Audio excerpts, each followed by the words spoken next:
Jemaat terkasih, mari bersama-sama kita berdoa. Benar ya Tuhan, seperti pujian tadi berkata bahwa kami rindu, kami dibentuk menjadi bejana yang boleh berkenan di hadapan-Mu. Karena itu Tuhan, di dalam momen yang Tuhan kasih ini, kami mau bersama-sama merenungkan sabda-Mu. Mohon Allah Roh Kudus urapi setiap kami, baik hamba-Mu yang menyampaikan kebenaran-Mu, maupun juga setiap kami yang mendengarkannya. Biar ya Tuhan, Tuhan sendiri yang menjamah dan mengubah hidup kami. Terima kasih ya Tuhan, ini doa kami. Kami menyerahkannya ke dalam tangan-Mu yang penuh kasih. Demi nama Yesus kami berdoa. Amin. Shalom semuanya. Lebih semangat lagi, shalom semua. Ya, bersyukur hari ini di dalam anugerah Tuhan kita telah memasuki Advent yang keempat. Bapak Ibu sudah terkasih, saya mau mengajakkan kita untuk bersama-sama membuka satu kebenaran firman Tuhan dari Matius pasalnya yang ketiga, ayatnya yang pertama sampai ayatnya yang ke-12. Matius pasalnya yang ketiga, ayat yang pertama sampai ayatnya yang ke-12. Nanti saya minta setiap kita baca secara bertanggapan. Jadi saya baca ayat ganjil, Bapak Ibu Saudara baik yang hadir di gereja maupun yang hadir secara online membacakan ayat yang genap. Seterusnya sampai ayat yang ke-12 kita akan membacakannya bersama-sama. Mari saya mengajak kita untuk bersama-sama membuka Matius pasal 3 ayat 1 sampai 12. Demikian firman Tuhan. LAI memberi judul Yohanes Pembaptis. Pada waktu itu tampillah Yohanes Pembaptis di padang gurun Yudea dan memberitakan, sesungguhnya dialah yang dimaksudkan Nabi Yesaya ketika ia berkata, ada suara orang yang berseru-seru di padang gurun, persiapkanlah jalan untuk Tuhan, luruskanlah jalan baginya.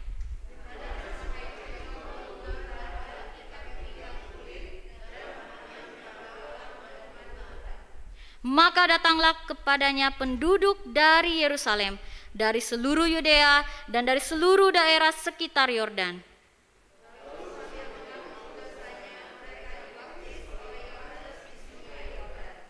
Tetapi waktu ia melihat banyak orang Farisi dan orang Saduki datang untuk dibaptis, berkatalah ia kepada mereka, hai kamu keturunan ular beludak, siapakah yang mengatakan kepada kamu bahwa kamu dapat melarikan diri dari murka yang akan datang?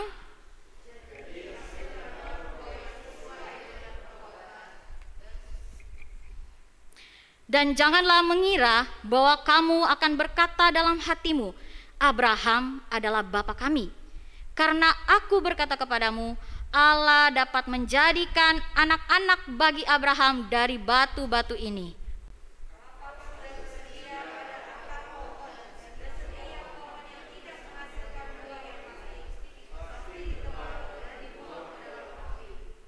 Aku membaptis kamu dengan air sebagai tanda pertobatan.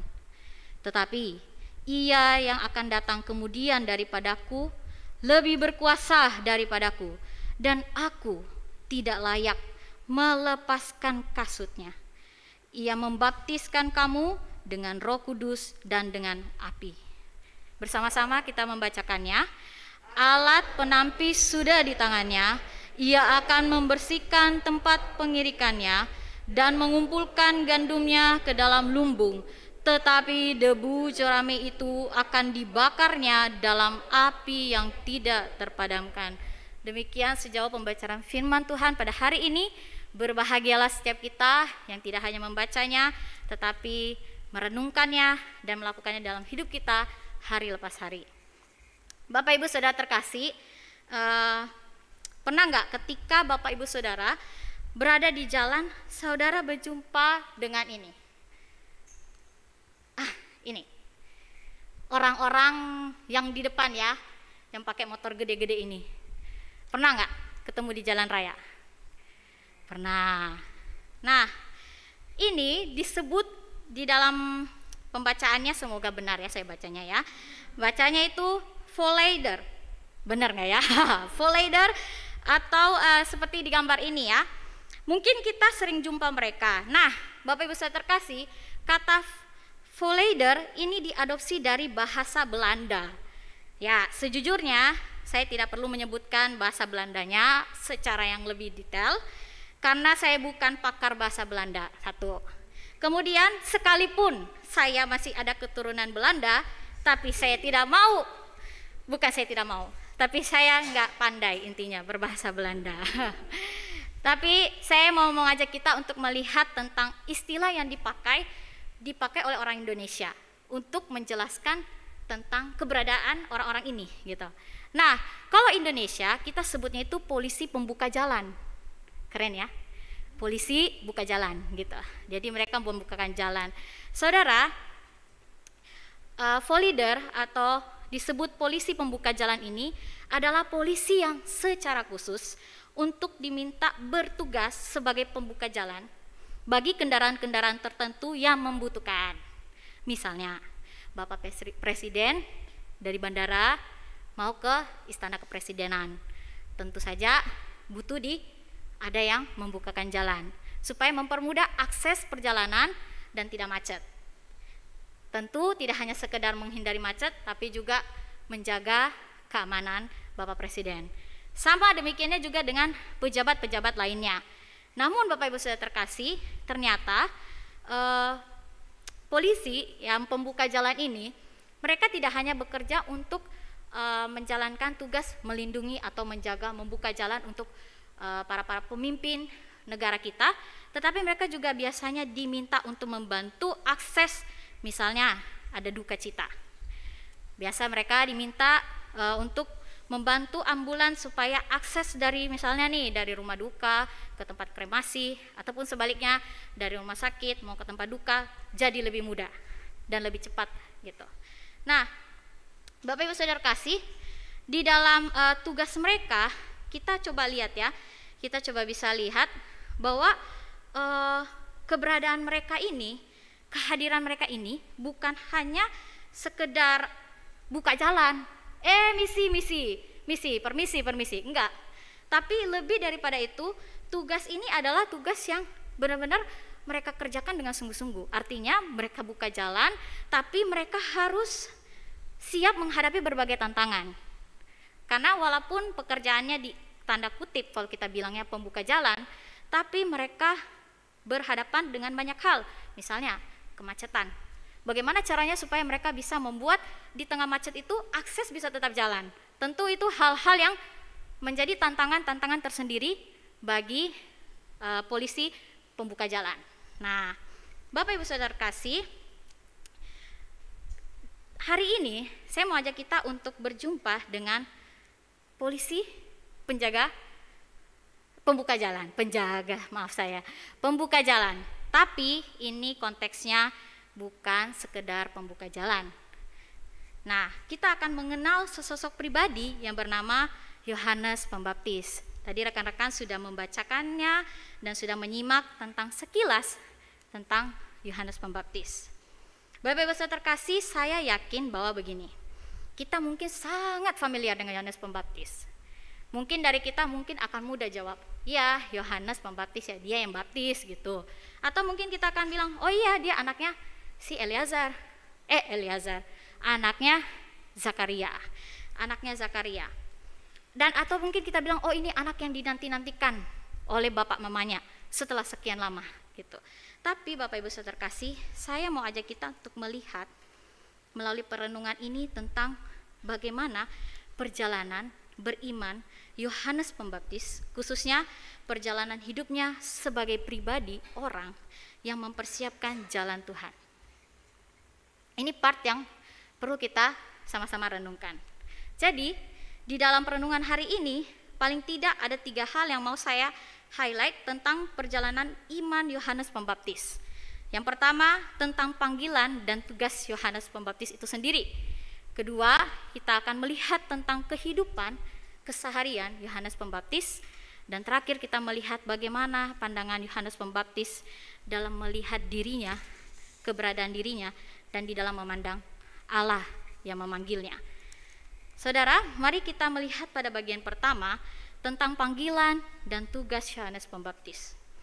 Mari kita melihat di ayat 1 sampai 3, saya akan membacakannya buat kita. Pada waktu itu tampillah Yohanes Pembaptis di padang gurun Yudea dan memberitakan, bertobatlah, sebab kerajaan sorga sudah dekat.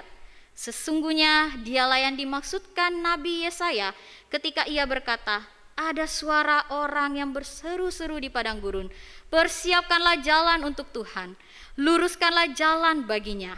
Bapak Ibu Saudara terkasih, penulis Injil Matius memperlihatkan kita pada peristiwa yang terjadi pada saat itu.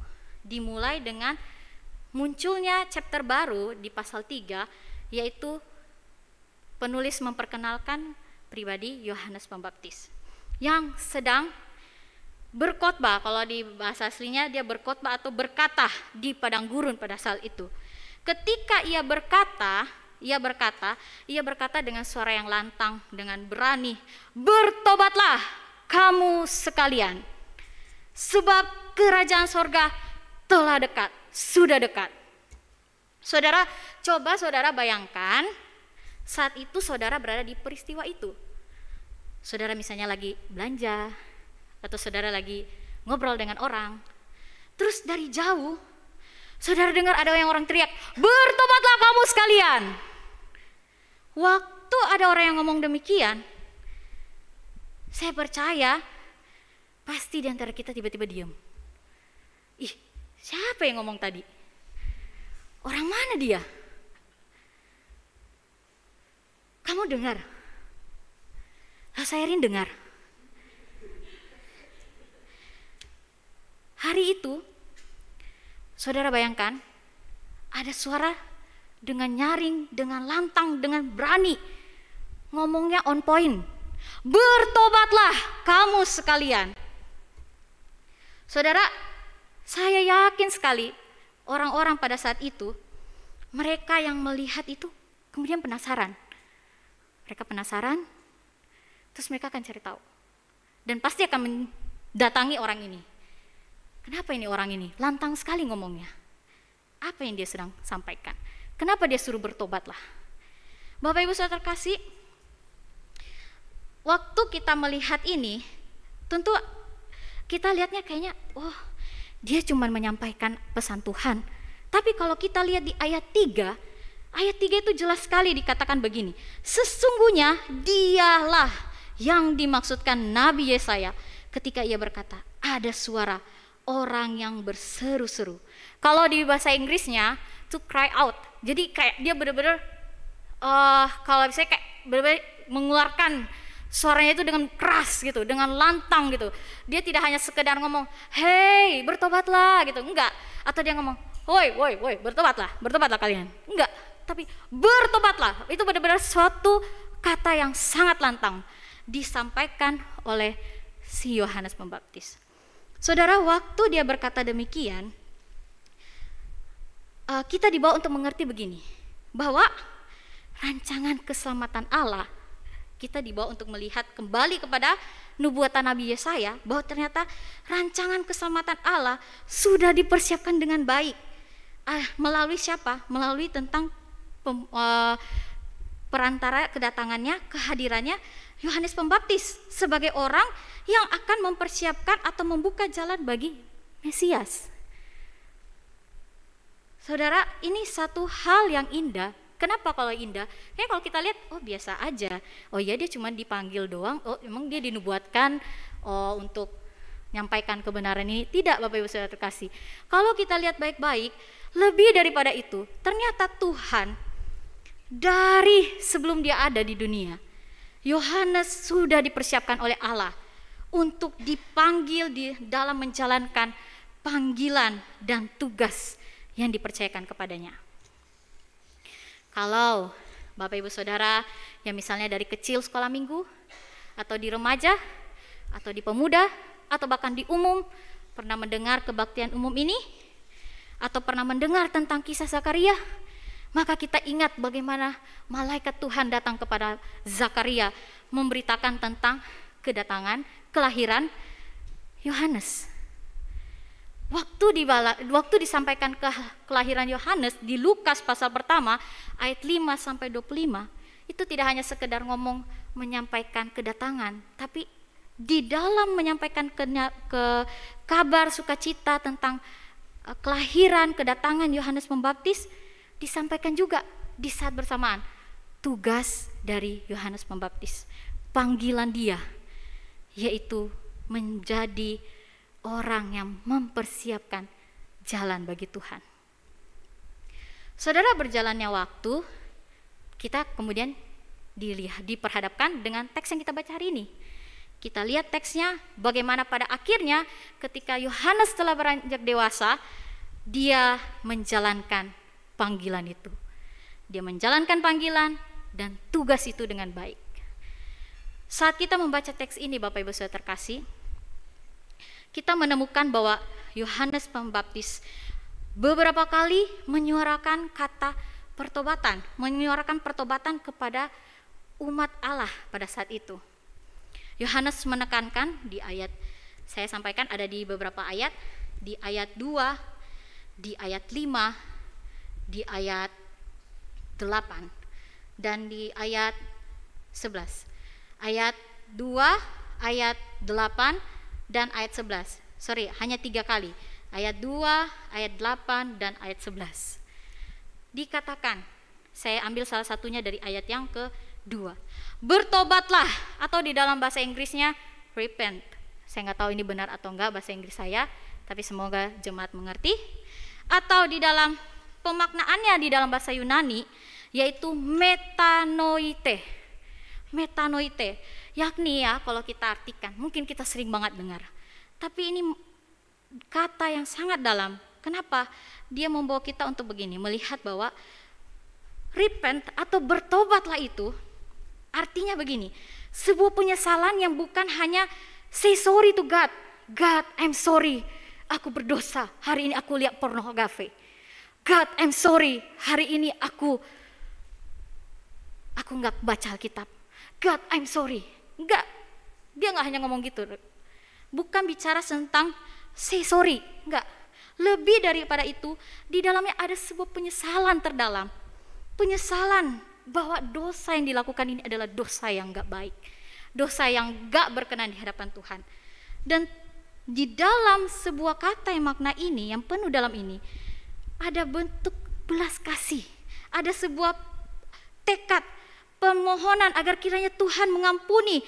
Ada sebuah perubahan yang gak lagi gua yang dulunya hidup di dosa ini, gua yang sudah terima Tuhan, mengaku dan percaya pada Tuhan, menyesali dosa saya, jalan ke sini, jalan pada terang Tuhan, gak lagi balik, gak lagi melakukan dosa yang sama. Saudara, kalau kita lihat ya, Yohanes Pembaptis ini, waktu dia menjalankan tugasnya, seperti yang saya sampaikan, dia menjalankannya dengan sungguh-sungguh, dengan baik, dengan setia. Waktu dia menyampaikan bertobatlah, itu sebuah pesan yang hanya gak sekedar mengajak orang bertobat, tapi itu menjadi pengantar di mana orang-orang bisa menghadap Allah, bisa berjumpa dengan Allah. Ada pengampunan, ada belas kasih, ada anugerah dari Allah. Saudara, dimulai dengan Allah memanggil, Allah mengutus Yohanes menjalankan tugasnya sebagai orang yang mempersiapkan jalan bagi Tuhan. Tuhan menyerukan suara pertobatan itu disampaikan dengan benar. Yohanes menyampaikan suara pertobatan itu dengan benar. Saudara, ini bukan tugas yang gampang. Menyampaikan bertobatlah. Gak juga segampang waktu tadi saya sampaikan ketika orang-orang yang polisi yang membuka jalan, buka jalan. Sama. Ini waktu Yohanes menyampaikan ini tentu tidak mudah. Tentu ada tantangan. Tapi apa yang kita lihat yaitu Yohanes, dia tetap taat untuk menjalankan panggilan dia. Pada akhirnya, Bapak Ibu Saudara, apa yang menjadi goal dari panggilan?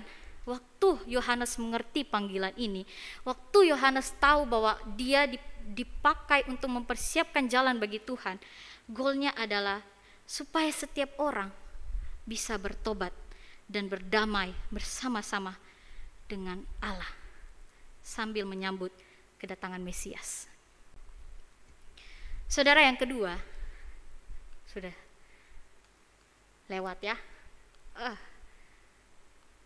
Mungkin rekan-rekan digital ministry bantu saya, kasih ya. Kedua, Bapak Ibu Saudara terkasih, bicara tentang perjalanan hidup Yohanes Pembaptis, bicara tentang kesehariannya, kehidupan sehari-harinya. Saudara, mari kita masuk untuk melihat kehidupannya sehari-hari. Ia, kita tahu tadi, kita sudah mengenal, kita tahu panggilan dia untuk mempersiapkan jalan Tuhan, untuk menyuarakan suara pertobatan. Yohanes di dalam kesehariannya, ternyata dia bukanlah orang yang, tanda kutip, orang yang hidupnya hidup yang berfoya-foya atau dan lain sebagainya. Ternyata dia hidup di dalam sebuah kesederhanaan. Bahkan di dalam satu tafsiran yang saya baca, sangat sederhana. Hidupnya sangat sederhana. Dalam ayat yang keempat dikatakan bahwa Yohanes hanya makan makanan belalang dan madu hutan. Makanan yang dimakan oleh Yohanes umumnya itu adalah makanan yang dimakan juga oleh para pengembara. Orang-orang pengembara.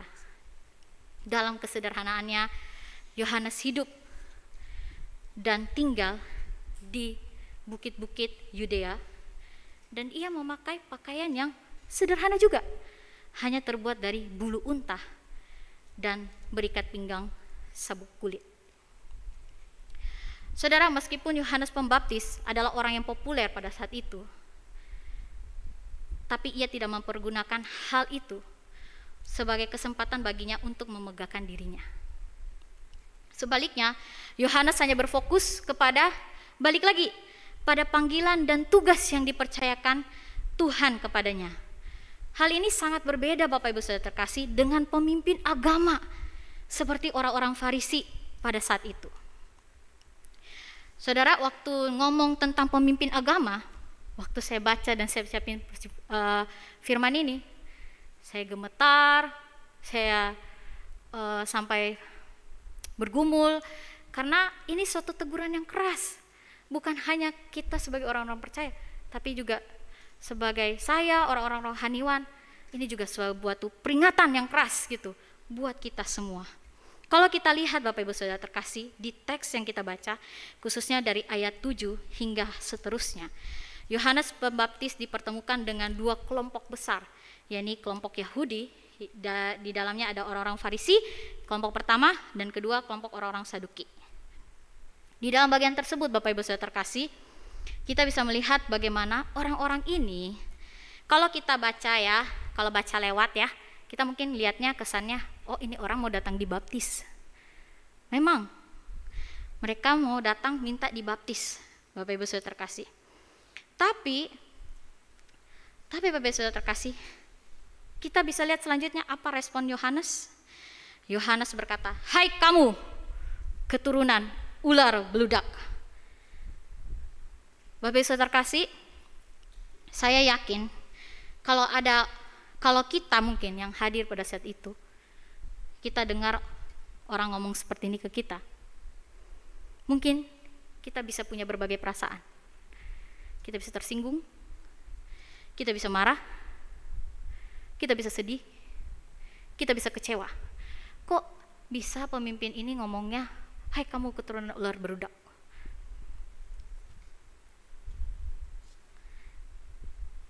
Saudara, tapi kalau kita balik lagi lihat teks ini baik-baik, kita akan menemukan bahwa Yohanes Pembaptis berani ngomong seperti ini. Karena dia berkata, membicarakan tentang persoalan, masalah yang dihadapi oleh orang-orang Farisi dan orang-orang Saduki. Apa persoalan mereka? Kalau mau dilihat, mereka terlihat orang-orang yang taat beragama. Kalau kita lihat kehidupan mereka, mereka adalah orang-orang yang taat tradisi Yahudi. Tapi apa persoalan mereka? Persoalan mereka ada dua, Bapak Ibu Saudara terkasih. Pertama, mereka hidup di dalam kemunafikan. Di luar terlihat baik, tetapi hati mereka tidak demikian. Mereka bisa hidup kelihatannya, oh orang ini rajin berdoa, orang ini kelihatannya kudus, tapi hati mereka tidak. Mereka berkata dusta, mereka mencerca. Bahkan kalau Bapak Ibu sudah terkasih lihat selanjutnya, bagaimana orang Farisi begitu membenci Yesus, kita bisa lihat bahwa sebegitu munafiknya kehidupan orang-orang Farisi dan orang-orang Saduki pada saat itu. Padahal Bapak Ibu sudah terkasih, menariknya gini, mereka itu di dalam kehidupan sehari-hari, sebenarnya mereka juga bukan orang yang akur. Mereka bukan orang yang berkawan. Tapi karena mereka membenci Yesus, mereka jadi sehati. Saudara, itulah yang membuat Yohanes menegur. Kedua apa? Bicara tentang karena mereka kelihatannya kaitannya orang-orang yang taat beragama. Mereka punya persoalan kedua adalah mereka membanggakan diri. Ada kesombongan dalam diri. Ini yang menjadi persoalan mereka, Bapak Ibu Saudara terkasih. Yohanes mempermasalahkan kehidupan orang Farisi dan orang-orang Saduki yang hidup di dalam kemunafikan dan haus ingin dipandang sebagai orang yang rohani. Karena itu di dalam ayat yang ke-8 kita bisa melihat Yohanes menegur dengan keras kepada mereka bahwa mereka harus hidup menghasilkan buah sebagai sebuah respon sejati bahwa mereka telah mengalami pertobatan itu. Balik lagi kepada pertobatan itu. Yohanes ingin agar mereka yang mengenal kebenaran tidak terjebak hanya pada aktivitas agama, tradisi, dan lain sebagainya, sehingga memicu kehidupan yang penuh kemunafikan dan hidup di dalam kemegahan, kesombongan rohani. Saudara, karena itulah di bagian terakhir di dalam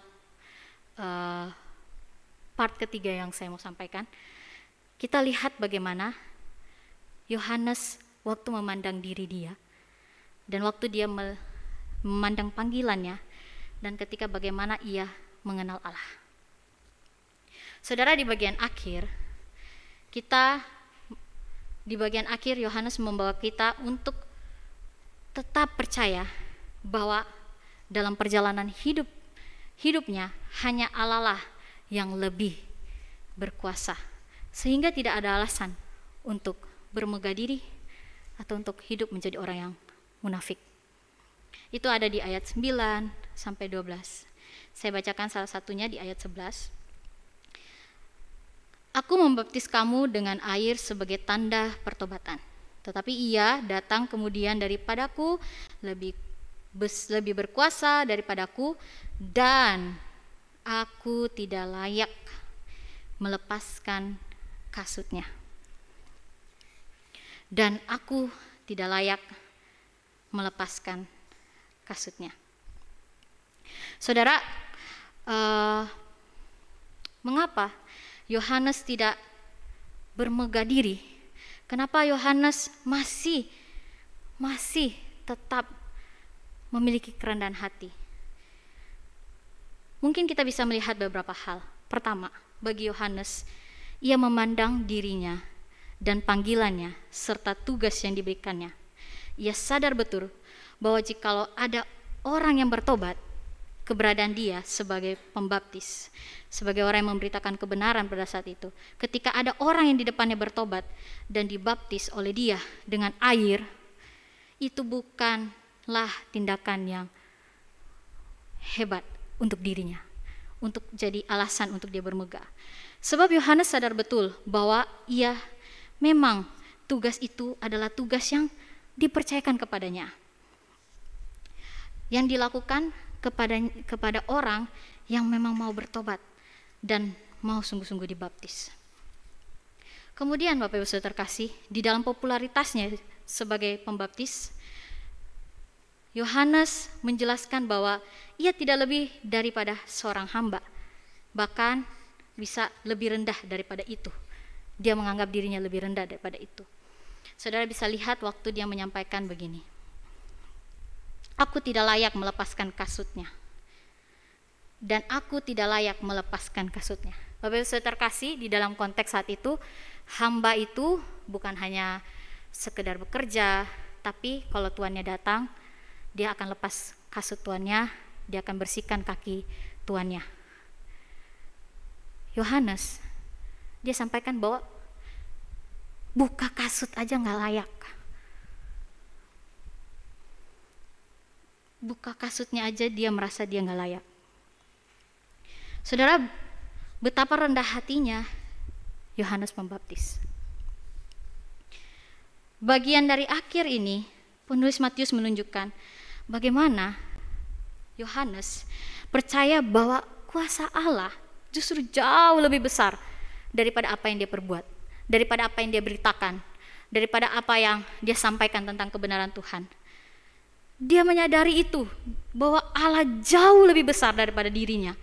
Dia cuma alat, dia cuma dipakai Tuhan untuk menjadi pembuka jalan bagi Tuhan. Saudara bisa lihat itu ketika ia menjelaskan bagaimana ia menegur melalui menjelaskan kepada orang Farisi dan juga orang-orang Saduki yang begitu mengagung-agungkan Abraham. Mereka yang menganggap diri mereka keturunan Abraham.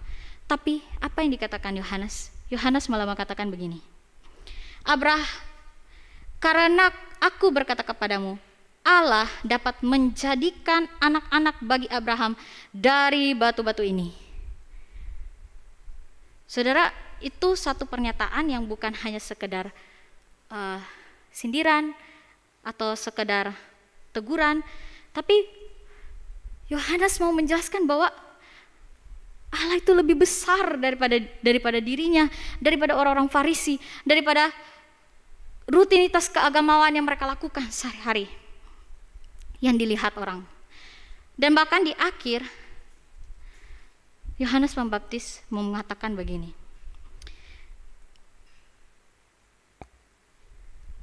ia akan membaptis kamu dengan Roh Kudus dan dengan api.